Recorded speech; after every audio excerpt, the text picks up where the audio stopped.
स्वागत है मेरे प्यारे मित्रों। तो मैंने आप सबकी प्यारी प्यारी कमेंट को पढ़ा है और आप लोगों ने सच में बहुत ही प्यारा कमेंट किया है और आप लोग इस तरीके से ही मुझे और प्यारे प्यारे कमेंट करते रहो। और अभी हम इस कहानी को आगे बढ़ाते हैं। जब जाओ चिव का हाथ अपने गाल में रखकर कहता है कि लो कंफर्म कर लो कि मैं हूँ नहीं हूँ। जाओ चिव तब चौंक जाता है। वो तुरंत अपना हाथ हटाते हुए पूछता है कि जे क्या करने की कोशिश कर रहा है।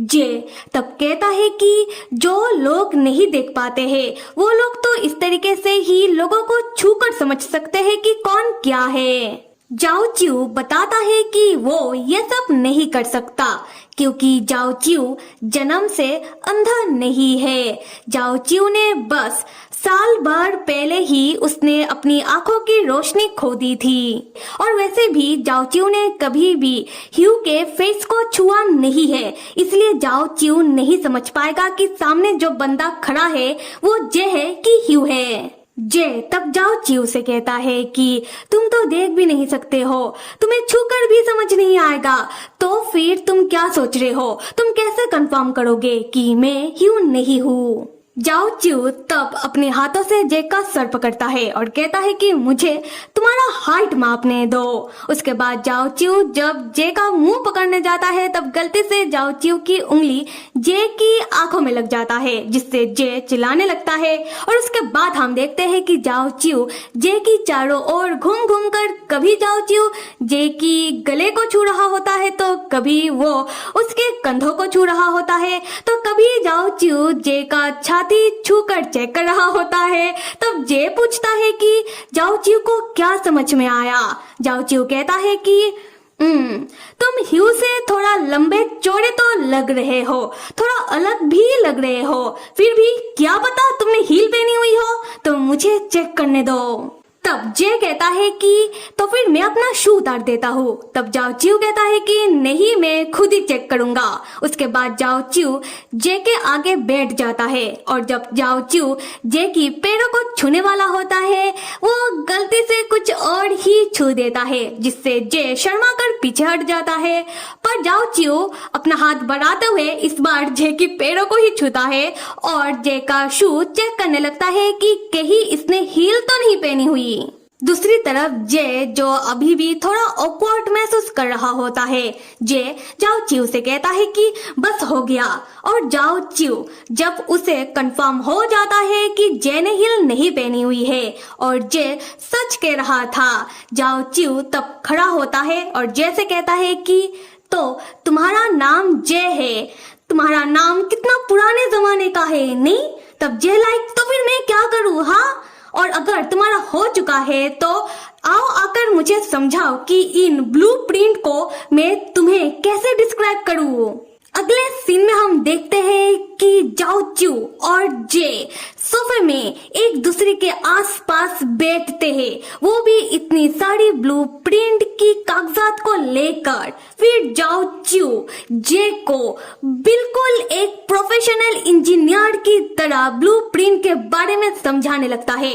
पहले तो जाओ चिव जे को बिल्कुल टेक्निकल भाषा में समझा रहा होता है। फिर जाओ चिव जे से पूछने लगता है कि तो फिर बताओ क्या तुम्हें समझ में आ रहा है। जे थोड़ी देर खामोश रहने के बाद जवाब देता है कि नहीं।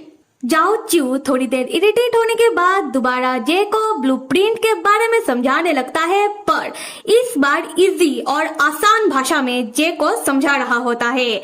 जाओ चिव बताने लगता है कि किस तरीके से ब्लूप्रिंट में बिल्डिंग की नक्शे को ड्रॉ किया जाता है और किस तरीके से हर एक कमरे में फर्नीचर की डिजाइन को बनाया जाता है। और दूसरी तरफ जे वो अब बहुत ही ध्यान से हर एक चीज को समझने की कोशिश कर रहा है। और दूसरी तरफ जाओ चिव ऐसे ही बहुत सारा ज्ञान जे को देने के बाद आखिर में बताने लगता है कि तुम्हें फ्रंट डोर की ड्राइंग के सामने एक डार्क लाइन दिखाई दे रहा होगा।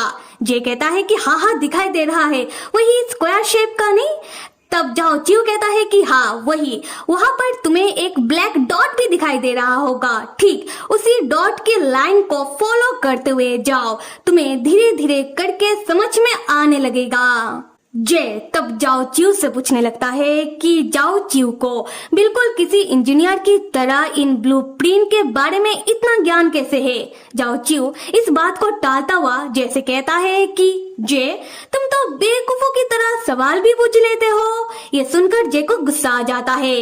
जे मन ही मन कह रहा होता है कि जे शांत हो जाओ, जे को किसी बेचारे से लड़ाई नहीं करनी चाहिए। उसके बाद हम देखते हैं कि शाम के 6 बज जाते हैं। जे उठकर खड़ा होता है और अपनी कमर सीधी करता हुआ कहता है कि आज के लिए बहुत ज्ञान हो गया, क्या कुछ खाने को है। जाओ च्यू तब बस में जवाब देता है। जे कहता है कि तो फिर ठीक है, मैं खुद ही किचन ढूंढकर जाकर किचन में देख लेता हूँ। फिर जे किचन में आता है और फ्रिज खोलता है। तब जे देखता है कि खाने का तो बहुत सारा सामान फ्रिज में रखा हुआ है। जे कहता है कि अब मैं क्या करूं। जे तब फ्रिज में से 2 अंडे और पत्ता गोभी बाहर निकालता है और मन ही मन सोच रहा होता है कि आज तो जे मास्टर शेफ की तरह खाना बनाएगा। और मेरे प्यारे मित्रों, मैं बता दूं आप लोगों को कि जे को खाना बनाना नहीं आता। लो मैंने जे की इस राज के बारे में तो बता दिया है, और आप लोग बताओ कि कौन कौन इस कहानी का अगला भाग देखना चाहते हो। जल्दी से कमेंट करो, लाइक करो, सब्सक्राइब करो। Till then stay with me and see you.